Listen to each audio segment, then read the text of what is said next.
नरं चैव नरोत्तमं देवीं सरस्वतीं व्यासं ततो जयमुदीरये। नष्टप्रायेषु भद्रेषु नित्यं भागवत सेवया भगवती उत्तम श्लोके भक्ति भक्त्यनैष्टिकी।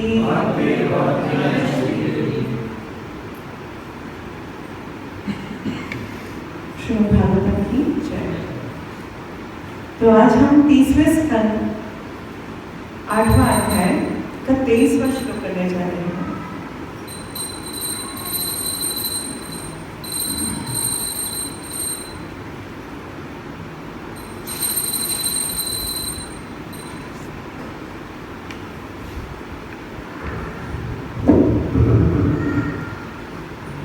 मृणाल गौराय शेष भोगा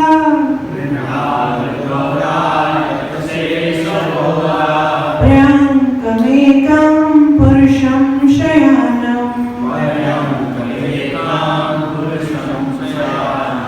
प्रणातपत्राय तुम मूर्धरत्नं द्युभिहध्वान्त युगान्ततोये।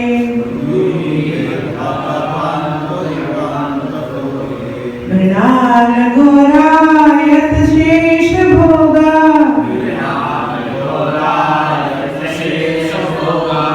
प्रियंक एकं पुरुषं शयानं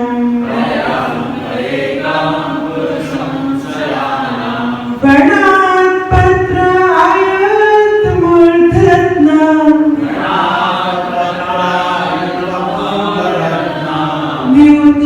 द्युभिरध्वान्त युगान्ततोये।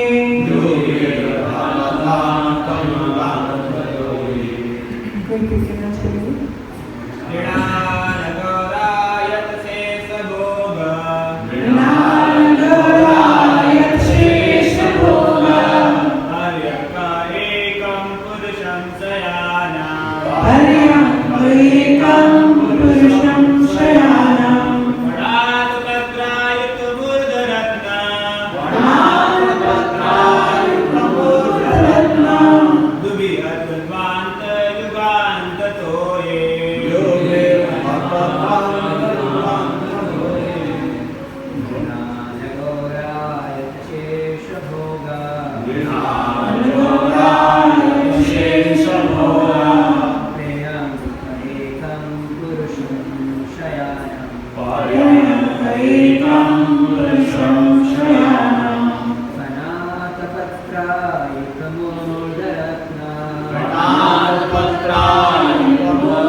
अनुवाद संदेश अनुवाद प्रभु श्री प्रभुपाद की जय।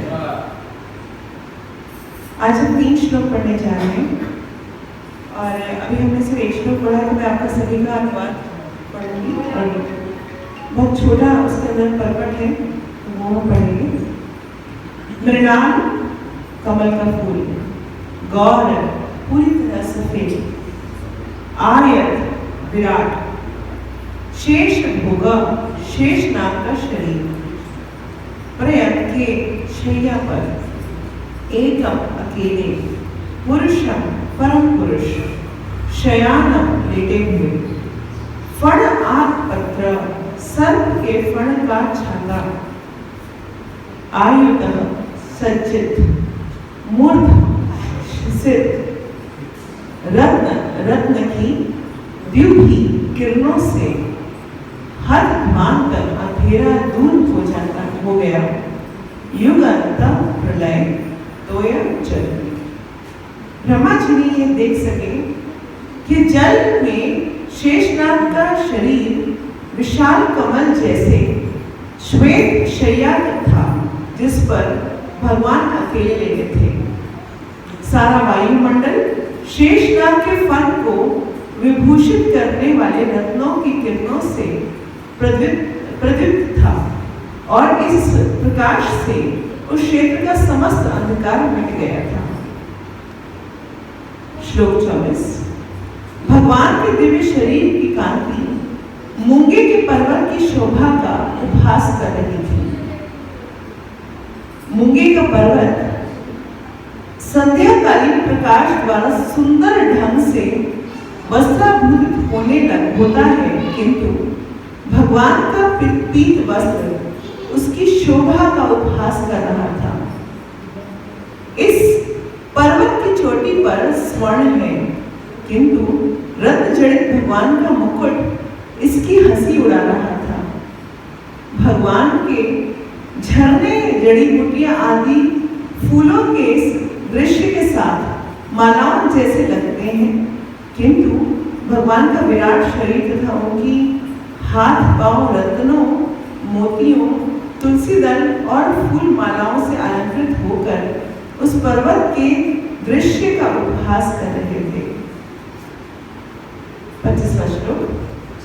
उनके दिव्य शरीर की लंबाई तथा चौड़ाई असीम थी और इन तीनों लोकों, उच्च, मध्य तथा निम्न लोकों में फैली हुई थी। उनका शरीर अद्वितीय वेश तथा विविधता से स्वतः प्रकाशित था और भली भांति अलंकृत था। तात्पर्य। प्रकृति का दृश्यमयी सौंदर्य जो सबों को चकित करता है, भगवान के दिव्य शरीर का विकृत प्रतिबिंब माना जा सकता है। अतः जो व्यक्ति भगवान के सौंदर्य द्वारा आकृष्ट हो गया होता है, वह भौतिक प्रकृति के सौंदर्य से आकृष्ट नहीं होता। यद्यपि वह इस सौंदर्य को कम नहीं समझता। भगवद गीता में वर्णन हुआ है कि जो परम द्वारा आकृष्ट है, वह अन्य किसी निकृष्ट वस्तु द्वारा आकृष्ट नहीं होता। तात्पर्य।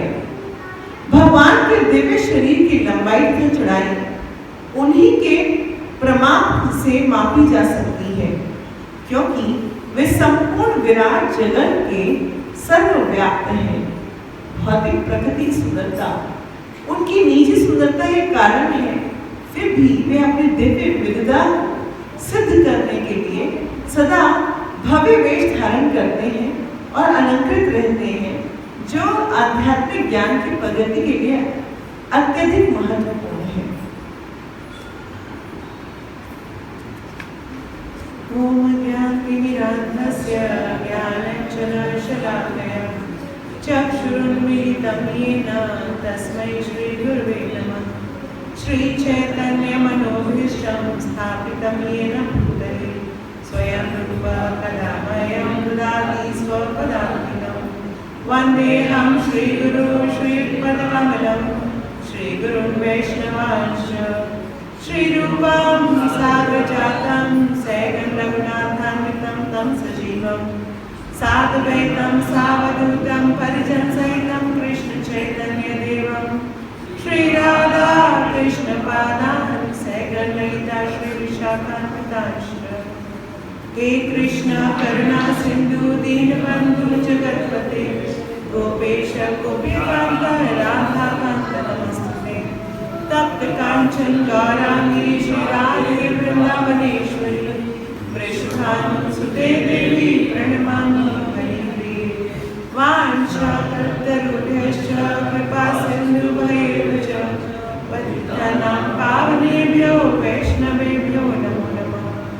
जय श्री कृष्ण चैतन्य प्रभु नित्यानंद श्री अद्वैत गदाधर श्रीवासादि गौर भक्तवृंद।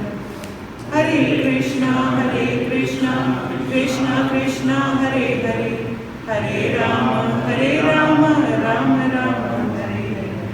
नमो विष्णुपादाय कृष्ण पृष्ठाय भूतले श्रीमते भक्ति वेदांत स्वामी नामिने। नमस्ते सरस्वती देवे गौरवाणी प्रचारिणे निर्विशेष शून्यवादी पाश्चात्य देशधारिणे। मुखं करोति वाचालं पङ्गुं लङ्घयते गिरिं यत्कृपातमहं वन्दे श्रीगुरुदेवतारिणम्। हरे कृष्ण। तो आज जो हम 3 श्लोक करने जा रहे हैं उसकी प्रभुपाद ने जो पॉकेट दिया है वो बहुत ही छोटा दिया है, इसलिए मेरे लिए बहुत ही मुश्किल है इन सभी श्लोकों के आगे बारे में। तो आप सबकी कृपा चाहिए, क्योंकि आज जो इन श्लोकों में कवर्ड है वो भगवान की ब्यूटी है, और भगवान की ब्यूटी को मेरे जैसा जिसके भी सिर्फ चमड़ी की आंखें हैं उसको समझ पाना बहुत मुश्किल है। तो इसीलिए आप लोग कृपा करें, क्योंकि आप लोगों ने फिर भी भगवान के कहीं ना कहीं दर्शन किए हैं, तो आप लोग मुझे एम्पावर करें कि मैं कुछ भगवान की ब्यूटी के बारे में बोल पाऊँ। तो सबसे पहले भगवान की ब्यूटी के बजाय मैं आपको मटेरियल ब्यूटी पहले बताती हूँ, ठीक है? उसके बारे में बोलना मेरे लिए ज़्यादा आसान है।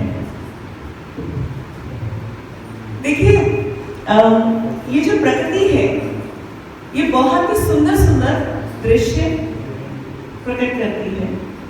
तो जो लोग यूरोप वगैरह घूम के आते हैं वो हमेशा बोलते हैं माताजी बहुत सुंदर था, है ना? वहाँ पर पहाड़ वगैरह बिल्कुल ऐसे थे जैसे हम पिक्चरों में ड्रॉ करते हैं, या हम कई सारे फोटोज और सीन्स में देखते हैं, वैसे उनके घर है, बहुत सुंदर है। मगर कहते हैं कि वो जो बहुत सुंदर सुंदर जगहें भी होती हैं वो भी क्या है, सिर्फ भगवान की जो लोक है या भगवान की ब्यूटी है उसकी परवर्टेड रिफ्लेक्शन है। वैसे रिफ्लेक्शन से पानी में रिफ्लेक्शन आए और उसके अंदर कोई उसको पत्थर मार के हिला दे तो सब क्या होता है, हिल जाता है ना? तो वो जो चीज उसकी प्रतिबिंब दिखाई दे रही होती है वो भी ठीक से दिखाई नहीं देती है। तो जिसको हम ब्यूटीफुल कहते हैं यहाँ पर, वो क्या है, बेसिकली भगवान की ही कोई छोटी सी ब्यूटी का एक रिफ्लेक्शन, जिसको कि एक तो उल्टा है और दूसरा ऊपर से उसको हिला दिया गया है, वो भी तरंगित है, मतलब कि वो भी स्टेबल नहीं है, इसे हम वो भी नहीं देख पा रहे हैं। तो सोचिए, जब ये परछाई है वो भी हिली हुई परछाई है, तो भगवान की ब्यूटी है, भगवान का धाम कितना सुंदर होगा। तो एक कथन आता है लेक्चर में जहां बताया जाता है कि यहाँ का जो मिस वर्ल्ड या मिस यूनिवर्स होती है वो स्वर्ग की अप्सराओं के पैर के अंगूठे के मैल के बराबर दिखती है। क्योंकि स्वर्ग की अप्सराएं इतनी सुंदर होती हैं कि उनके पैर के अंगूठे में जो मैल फंसा हुआ होता है वो जितना गंदा होता है उतना हमारे वर्ल्ड की मिस यूनिवर्स मिस वर्ल्ड होती है। और कहते हैं कि जो गोपियां हैं, वैसे कंपैरिजन है ही नहीं उनका भी, फिर भी एक होता ना सिमिली दी जाए तो जो गोपियों के पांव के नखुन में मैल फंसा हुआ है उतनी सुंदर अप्सराएं होती हैं। तो अब सोचिए कि अगर पांव के नखून के मैल के बराबर और उसके बाद उसी के हिसाब से अगर गोपियों का सौंदर्य देखें तो वो हमारी इमेजिनेशन से बियॉन्ड है। भगवान की सुंदरता है जिसको हमने कभी, हम सब में बीज रूप में है भगवान की सुंदरता को देखने का। जिस परीक्षित महाराज ने भगवान को देखा तो हर इंसान को देखते समय क्या देखते थे कि ये वही तो नहीं, और उन्हें तो नहीं वो तो नहीं, वो तो बहुत सुंदर थे। फिर जब भी कोई उनके सामने कोई आता था तो उससे क्या करते, परीक्षण करते थे। वो देखते थे कि ये उतने सुंदर तो नहीं है, इसका मतलब वो नहीं है। हमने भगवान के दर्शन नहीं कर रखे थे, इसलिए हम क्या होते हैं, छोटी छोटी सुंदरता पर हमें लगता है तो बहुत सुंदर है ना। तो जैसे ये भौतिक संसार ज्यादातर एक फेमिनिस्ट ब्यूटी के पीछे सब कुछ होता ना, कितना कुछ होता है उसके पीछे, सब लड़ाई झगड़ा, सारी चीजों का फसाद, उनका सारा सपना सब कुछ एक होता है। एक स्त्री की सुंदरता के पीछे उनके सारे सपने बुने हुए होते हैं। मगर अगर ध्यान से देखा जाए तो सुंदरता क्या है, सिर्फ एक चमड़ी की 1 mm, अगर ये किसी का ये चमड़ी 1 mm जो है, 1 mm की चमड़ी है, 2 सूत की भी नहीं, 1 सूत की भी नहीं है, आधा सूत की, 1 mm की जो चमड़ी है इसको उतार दिया जाए तो उसके बाद सुंदर रूप सब कैसे दिखेगा, कैसे दिखेगा, एक बराबर दिखेगा। और अगर कोई सामने ऐसा इंसान आ जाए जिसकी 1 mm की चमड़ी उतरी हुई हो तो कैसा आप भाग जाएंगे उसको देखकर, ओ हो। तो जिसको देखने के लिए, या जिसको कई बार कोई हीरोइन या कोई मिस यूनिवर्स अगर आ रखी हो तो सब लोग लाइन लगा रखे होते हैं वहां पर। एक बार मेरे स्टाफ के पास, मेरे पास कई बार कुछ पैसेंजर आते रहते हैं, तो हमारे यहाँ कुछ एक हमारी जहाँ पे मेरा दिल्ली में है तो वहाँ पर एक शोरूम का इनॉग्रेशन हो, तो वहाँ पर ऐश्वर्या राय को आना था। तो ऐश्वर्या राय को वहाँ पर सिर्फ 5-7 मिनट के लिए आना था। तो पासेस आए हुए थे मेरे पास, तो मेरा पूरा स्टाफ उस दिन, मैम ये पासेस हमें दीदी, हम छुट्टी पे जा रहे हैं, क्या करोगे भाई तुम वहां जाके, ऐश्वर्या राय को लेके आएंगे। अब सोचिए किसी को 1 mm की चमड़ी के पीछे मतलब पूरा जीवन खत्म कर देते हैं, और इस चमड़ी के अंदर क्या है, सिर्फ इसमें अल्टीमेटली गलना है, रिंकल हो जाना है, खत्म हो जाना है। अगर लोगों की ध्यान देखा जाए किस तरह से वो नर्चर करते हैं अपनी लाइफ को, मटेरियल जैसे जितने भौतिक लोग हैं, तो उनकी 90% एक्टिविटीज सिर्फ इंद्रिय भोग और इस चमड़ी को सुंदर सजाने के लिए होती है। ये जो 1 mm की चमड़ी है इसको सजाने के लिए, और इंद्रिय भोग, अच्छा देखना, अच्छा खाना, अच्छा धाम म्यूजिक सुनना, बस श्री जगन्नाथ प्रदेश बड़ा महारानी की श्री गौर नायक की। तो उनका सारा जीवन सिर्फ इस 1 mm की चमड़ी को सुंदर बनाने के लिए लगा रहता है। वो इतने हजारों रुपए सिर्फ इसलिए खर्च करके आते हैं कि एक पार्टी में उनकी वो 1 mm की चमड़ी सुंदर दिखे। हजारों रुपए, है ना। और ऐसा मैंने अभी किसी जगह पढ़ा कि साउथ कोरिया में लगभग 35 साल से ऊपर 80% लोगों की प्लास्टिक सर्जरी हो चुकी है। बहुत बड़ी फिगर है। फिर से बोल रही हूँ, साउथ कोरिया में 35 साल की उम्र से ऊपर 80% लोगों की प्लास्टिक सर्जरी हो चुकी होती है। मतलब वो किसी न किसी अपनी इस शक्ल के अंदर किसी न किसी उस बॉडी पर नाक को लंबी करवा रहे हुए, होठ को पतला करा रहे हैं, मोटा करा रहे हैं, इसके ऊपर प्लास्टिक सर्जरी में वो अपनी आधी इनकम सिर्फ plastic. 80% population have plastic surgery in south above age of 35. Almost 80% of the population of South Korea have done plastic surgery. अब सोचिए कितना ज्यादा इस आसक्त है इस शरीर के लिए, और शरीर नहीं सिर्फ इस चमड़ी के लिए, जिसके लिए उसको ठीक करने के लिए वो हमेशा ही लगे रहते हैं। और वहां पर हर गली में एक प्लास्टिक सर्जरी का दुकान है।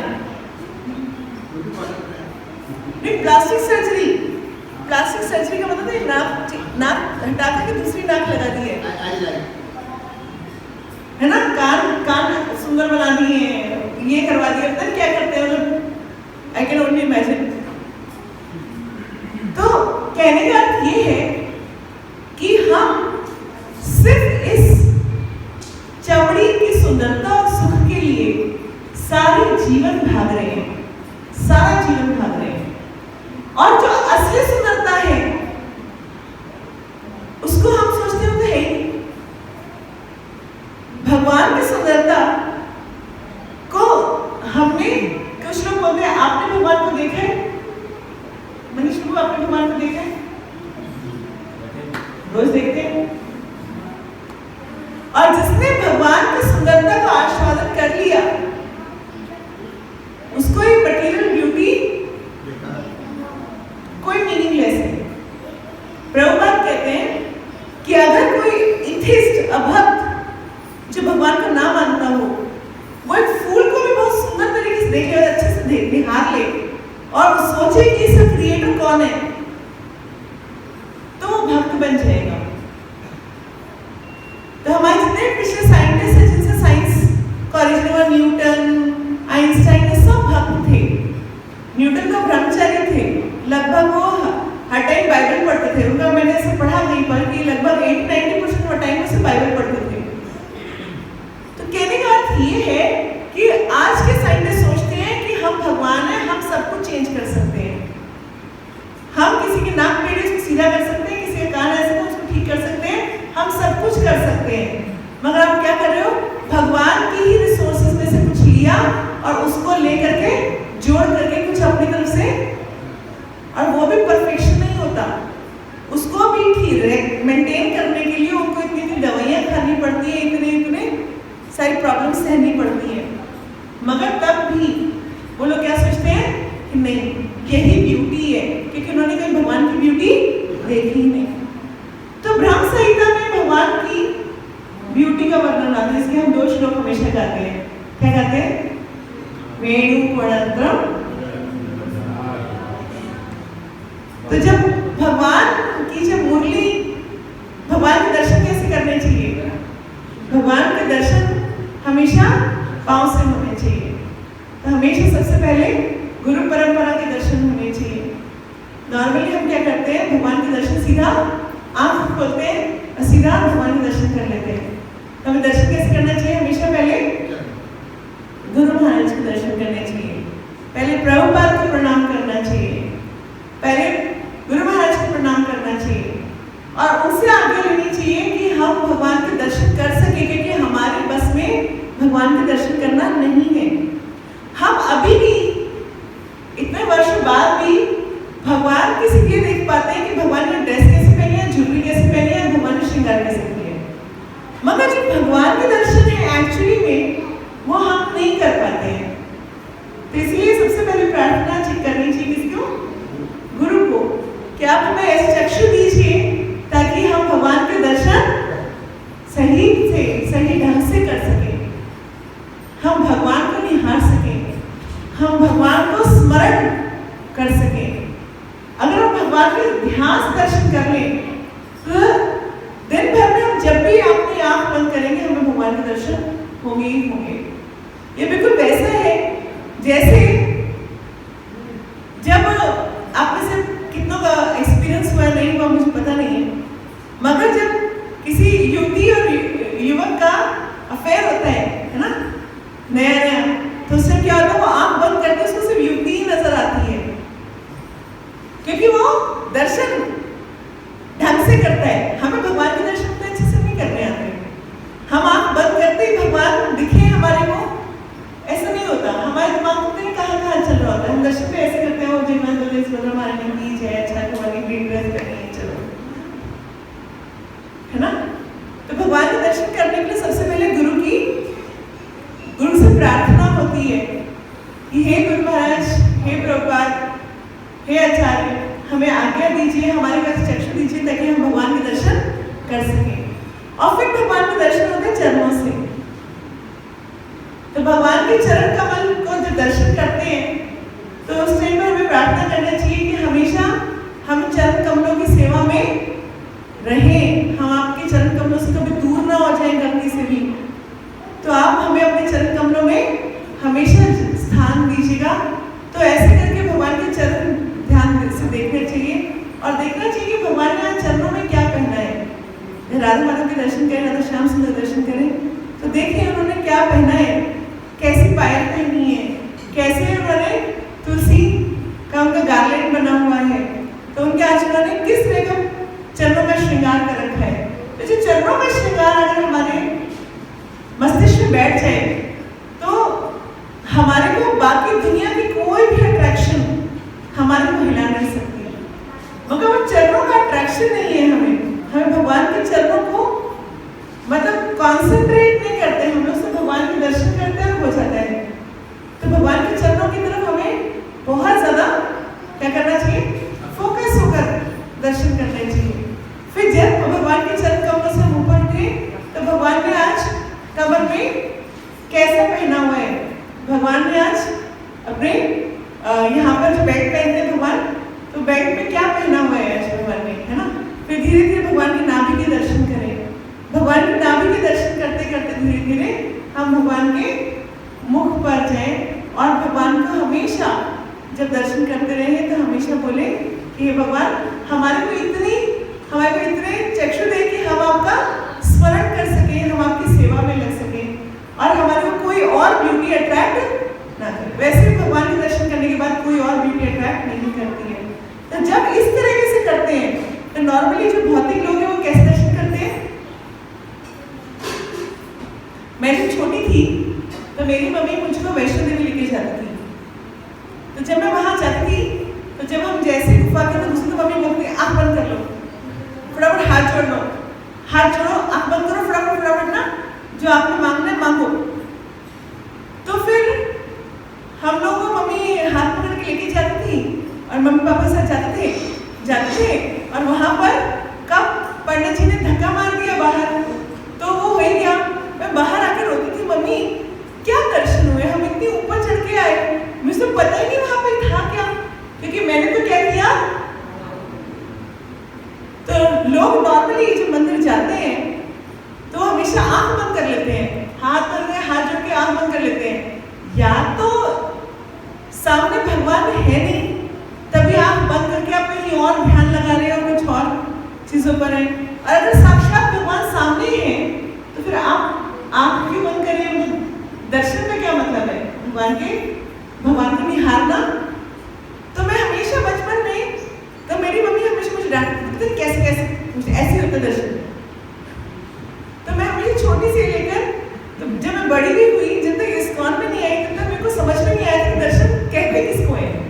हमेशा जब मैं मंदिर लेके जाती तो आंख बंद करा देते हैं, तो आंख बंद करते हैं, हाथ जोड़ते हैं और कुछ मांगते हैं, बस ये दर्शन होते हैं।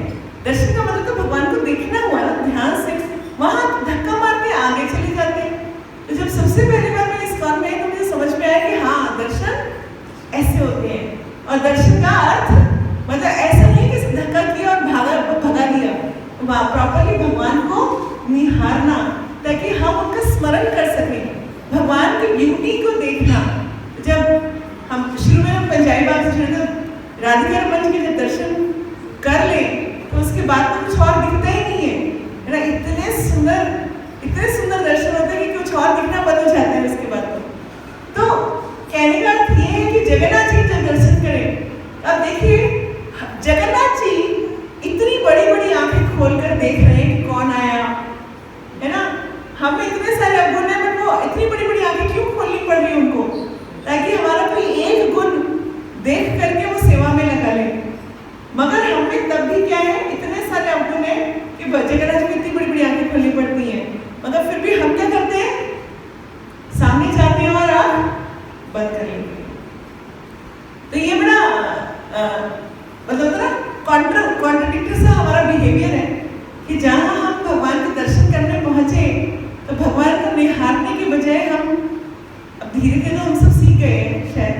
मगर जब भौतिक लोगों को देखें आप मंदिरों में तो अगर आपको कहीं पर पुजारी के स्थान पर बिठा दिया जाए कि आप बैठे यहाँ थोड़ा टेक केयर कर लीजिए, तो आप देखेंगे 90% लोगों को भगवान के दर्शन का मतलब क्या है, और दूसरी बात, भगवान को प्रणाम कैसे करते हैं वो भी नहीं पता है।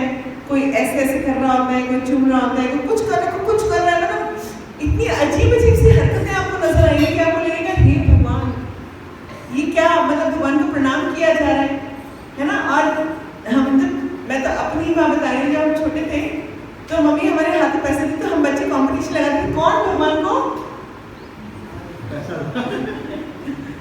अकल थी नहीं, है ना, तो हम कौन भगवान तक पहुंचाएगा वाला कॉम्पिटिशन लगता था हम भाई बहनों में। तो हम लोग वो छोटे छोटे कॉइन्स लेके गए भगवान तक पहुंचाने के लिए मंदिर में।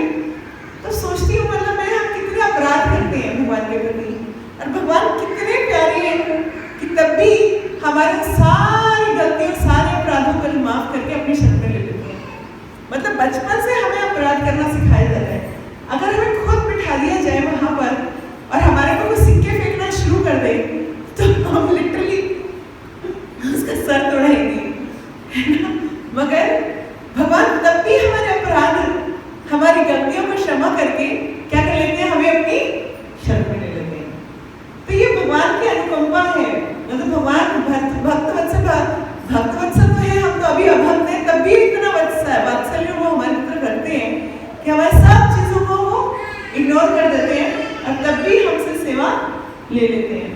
तो यहाँ पर भगवान के जो सौंदर्य है उसके बारे में बताया गया कि मूंगा आपने कोई देखा होगा, मूंगा रेड कलर का मूंगा होता है, तो मूंगा का एक छोटा सा दाना बड़ा अट्रैक्टिव होता है। तो बोले मूंगे का पर्वत जो है उसकी जो शोभा होती है, जब मान लीजिए रेड छोटा सा मूंगा का दाना भी बहुत सुंदर लगता है और उसको पूरा पर्वत हो, तो भगवान का दिव्य शरीर की कांति मूंगे के पर्वत की शोभा का उपहास करती है। तो हम तो छोटे छोटे पत्थरों से अट्रैक्टेड होते हैं। किससे अट्रैक्ट होते हैं? डायमंड, है ना, छोटे से मेटल से अट्रैक्टेड होते हैं, गोल्ड, उससे हम अट्रैक्टेड होते हैं। हमें लगता है कि अरे वाह, हमें कितना सुंदर है ये। छोटा सा कोई हीरे का हार हो तो आज एक भौतिक उसको देखा जाए तो लोग अपनी पूरी जीवन की सारी कमाई करके गधे की तरह कमाते हैं और उसके बाद क्या खरीद के लाते हैं? पत्थर खरीद के लाते हैं, क्या? हीरा। और उसे एक छोटे से पत्थर के लिए लोग इतने पागल होते हैं कि उन्होंने अटैक करते हैं। जैसे आपको पता हो कोहिनूर के लिए कितनी बार भारत पे आक्रमण हुआ। क्या एक पत्थर ही तो है, अगर देखना समझा जाए तो एक चमकने वाला सिर्फ एक स्टोन ही तो है, और स्टोन को ना आप खा सकते हैं, उस स्टोन को ना आप कुछ कर सकते हैं। आप एटमोस क्या कर सकते हैं? उसको 2 दिन अपने गले में भी लगा लेंगे, वैसे 2 दिन आपको कोई छोड़ेगा नहीं, आपको उसके बाद गला ही काट दिया जाएगा।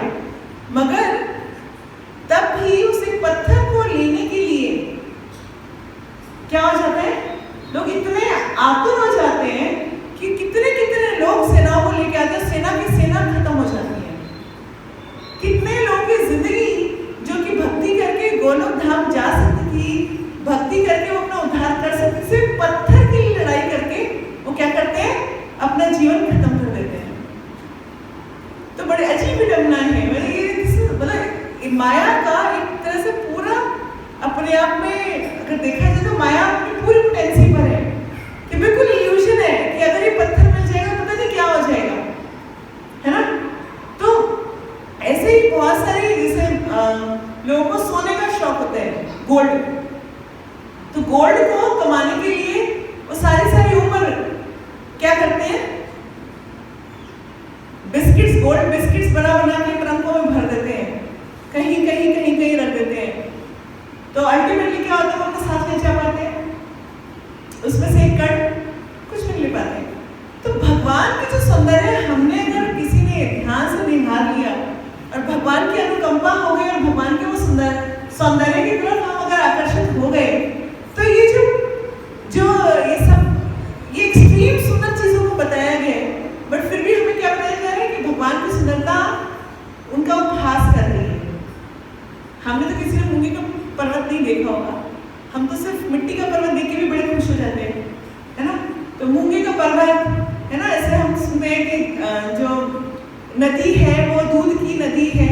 अभी तो हम लोग ये सिंपल चीजों इतने आकर्षित हो जाते हैं, सीमेंट की चीज़ों से इतने आकर्षित हो जाते हैं कि इस तरह की जो चीज़ें हमने तो कभी इमेजिन ही नहीं की है। तो जब हम बात कर रहे हैं यहाँ पर कि मूंगे का पर्वत संध्याकालीन आकाश द्वारा सुंदर ढंग से वस्त्राभूषित होता है, किंतु भगवान का पीताम्बर उसकी शोभा का उपहास कर रहा है। तो कहने का अर्थ क्या हुआ कि इतनी कोई सुंदर चीज जो हम इमेजिन नहीं कर सकते, हम किससे अट्रैक्ट होते हैं? लोग शिमला ऊटी क्यों जाते हैं? मिट्टी के पहाड़ देखने, है ना? और यहाँ मूंगे का पहाड़ है और मूंगे के पहाड़ के ऊपर इतनी सुंदरता बताई जा रही है, और वो भी क्या है? भगवान के सामने कंपेयर करने के लिए भी होता ना, कह रहे हैं कि कुछ नहीं है सामने। तो भगवान के जो दर्शन होंगे कितने सुंदर होंगे। तो जैसे बताया जाता है कि भगवान का रंग क्या है? हाँ, जैसे नीला बादल होते हैं, मेघ, तो नीले ग्रे, ब्लूइश ग्रे, तो भगवान का वैसा रंग है। तो एक बार प्रभुपाद के सामने एक आए नीग्रो थे, तो बोले कि Krishna is black, God is black, I have heard that God is black. तो प्रभुपाद ने नॉट लाइक यू, है ना? तो जो कृष्ण है वो क्या है? बिल्कुल पीताम्बर। अब उस तरह का इमेजिनेशन करना भी हमारे लिए क्या होता है? इम्पॉसिबल होता है। हम लोग उस तरह कलर इमेजिन करना भी हमारे लिए पॉसिबल होता है। तो भगवान की जो शोभा, जैसे कई बार जो कई लोग, कोई प्रॉब्लम नहीं है जी, तो कई बार क्या होता है कि कुछ लोग सोचते हैं कि हम भगवान का पेंटिंग बनाया। अब एक छोटी सी कंपैरिजन करिएगा, हम सब इस कॉल में हैं, हमने भगवान भक्तों के हाथ की पेंटिंग्स देखी हैं, हम सबने देखी हुई है इस कॉल में। और प्रभुपाद ने तो उनको चांस दिया पेंटिंग्स बनाने का जिन्होंने ज्यादा कभी कुछ पेंटिंग नहीं बनाया था, उनको भी चांस दिया था। और जो बाहर का भौतिक संसार में जो पेंटिंग बनाते हैं भगवान की, वो भी आपने देखी होंगी। आप क्लियरली कोई नाम बताए कि इस कौन की और इस कौन की नहीं, तब भी हम अपनी आराम से बता सकते कि हाँ ये इस कौन की है। क्यों? कौन बताया क्यों? क्योंकि भक्तों ने बनाई है। जब भगवान का रूप भक्त बनाने लगते हैं, और प्रभुपाद के समय तो प्रभुपाद बताते थे कि भगवान कैसे दिखते हैं और वो ड्रॉ करते थे, तब भी प्रभुपाद की पोटेंसी के अकॉर्डिंगली वो न्यूफाइड डिवोटीज भी जो बिल्कुल अभी बिल्कुल स्टार्टिंग स्टेज पे भी थे, वो इतना सुंदर भगवान का रूप बना हुआ है। आज तक उनकी टक्कर का कोई और बना नहीं पाया, क्योंकि भक्त एम्पावर करते हैं भगवान की ब्यूटी को दिखाने के लिए कि भगवान ऐसे हैं। तो अगर भक्त बना रहा है उसको, और एक होता है आर्टिस्ट बनाता है, आर्टिस्ट बना के नीचे अपना साइन कर देता है ना? तो वो जो आर्टिस्ट बनाता है वो जब भगवान का रूप बनाएगा, और जो भक्त भगवान का रूप बनाएगा, उसको देख के समझ में आ जाएगा कि ये भक्त ने बनाया है और ये किसी आर्टिस्ट ने बनाया है। वो आर्टिस्ट चाहे कितना भी सुंदर क्यों ना बना ले, तब भी भगवान का जो होता ना, जो भाव है, वो जो चीज आती है, वो भगवान खुद देते हैं। भक्त की इतनी हो सकता है भक्त में सुंदर आर्टिस्ट ना भी हो, तब भी भगवान क्या करते हैं? उसको एम्पावर करते हैं। इसलिए भगवान की ब्यूटी को देखने के लिए हमें भक्तों का ही माध्यम चाहिए। इसीलिए हम हमेशा भगवान के दर्शन करने में क्या करते हैं? हमेशा भक्तों के थ्रू जाते हैं। तो अगर हम बिना प्रभुपाद को प्रणाम किए, भगवान प्रभुपाद से प्रे किए, गुरु महाराज से प्रे किए, अगर हम दर्शन करने पहुंच जा रहे हैं, तो फिर हमारे को दर्शन नहीं होते हैं। हम सिर्फ भौतिक सुंदरता के दर्शन कराते, भगवान के जो दर्शन है वो नहीं कर पाते हैं। तो इसीलिए जब जो भौतिक लोग जब कभी धाम भी आते हैं और अनगाइडेड आते हैं, तो क्या करते हैं? सिर्फ वहाँ पर आते हैं, दर्शन करते हैं, जैसे भी आँख वगैरह बंदी जैसे भी किया, उसके बाद बाहर टिक्की खाते हैं, लस्सी पीते हैं, और उसके बाद चले जाते हैं। और यहाँ राधे राधे का स्टैंप लगवाते हैं और फिर चले जाते हैं। साफ पता चलता है कि क्या है? ये एक भौतिक इंसान है जो यहाँ पिकनिक मनाने आए हैं, है ना? और सो कॉल्ड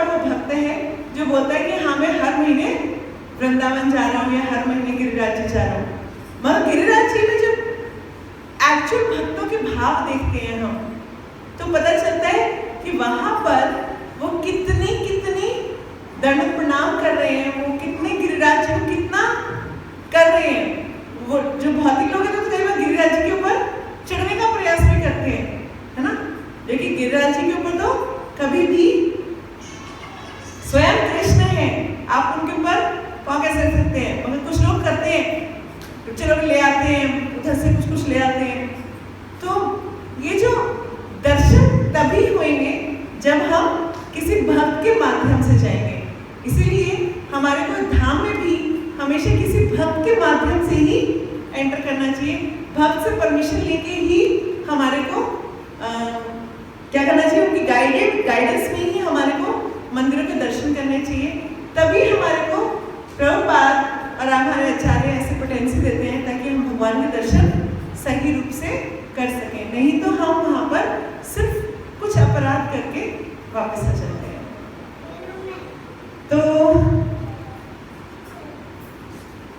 प्रभुपाद ने एक सेंटेंस बोला था कि this material lust will vanish only when we love Krishna, we develop that love for Krishna। तो जो कृष्ण प्रेम है वो यहाँ आकर के चेंज हो जाता है और क्या बन जाता है, लस्ट बन जाता है। तो जब हम भगवान के प्रेम और भगवान की सेवा में सही से आगे बढ़ना शुरू कर देंगे तो ये जो भौतिक लस्ट है ये अपने आप खत्म हो जाएगा। भगवान के रूप की तरफ आकर्षित हो जाएंगे तो जो भौतिक सुंदरता की तरफ हमारा आकर्षण है वो अपने आप खत्म हो जाएगा। तो हायर टेस्ट जब हमें मिल जाएगा तो उसके बाद हमारा लोअर टेस्ट अपने आप खत्म हो जाएगा। तो हायर टेस्ट और लोअर टेस्ट को मैं एक सिंपल सा एग्जाम्पल सभी लोग सब भक्त लोग सुनाते हैं वही सुना देती हूँ कि जैसे अगर हम मारुति 800 चला रहे थे, आप सबने कभी ऐसा टाइम देखा होगा जहाँ से मारुति 800 ही चलती थी सड़कों पर, है ना, तो कितनी अच्छी कार लगती है, अरे वाह क्या कार है। तो मारुति 800 लगता था मक्खन, है ना। उसके बाद जब बड़ी कार चलाने की आदत पड़ गई तो लगता है मारुति 800 छी कौन बैठेगा। तो हायर टेस्ट की आदत पड़ जाती है, लोअर टेस्ट अपने आप छूट जाता है। तो भगवान का सुंदर है, एक्सट्रीम है, मतलब उसकी कोई इनफाइनाइट है, और यहाँ पर तो सिर्फ 1 mm की चमड़ी का सौंदर्य है। तो इसलिए क्या है कि उसमें कोई कंपैरिजन है ही नहीं। और भगवान हमेशा 16 साल के यौवन रहते हैं। अगर महाभारत के युद्ध में भी देखें जब गीता का उपदेश दे रहे हैं तो भगवान के आपने कभी नहीं देखा होगा भगवान के मुंह पे कोई छुरियाँ है या दाढ़ी मूंछ है या भगवान के बहुत ज्यादा, है ना, नहीं। देखिए भगवान उसमें 125 ईयर्स थे, लगभग 125 साल के थे। तभी भगवान के दिखते नव यौवन मतलब कुछ 16 साल के जैसे बालक होते हैं बिल्कुल वैसे दिखाई देते हैं। तो भगवान नव यौवन है। तो किसी ने एक प्रश्न पूछा था कि फिर भगवान बालक रूप में क्यों थे। तो भगवान ने उनको वरदान दिया था कि मैं बाल रूप में अपने दर्शन दूंगा। इसलिए उन्होंने क्या किया, जब देवकी ने उनको भगवान ने पूर्ण आया तो उन्होंने कहा कि मैं तो आपको बाल रूप में देखने का वो लिया था वरदान। तो फिर भगवान ने क्या किया, अपने आप को बाल रूप में ले लिया।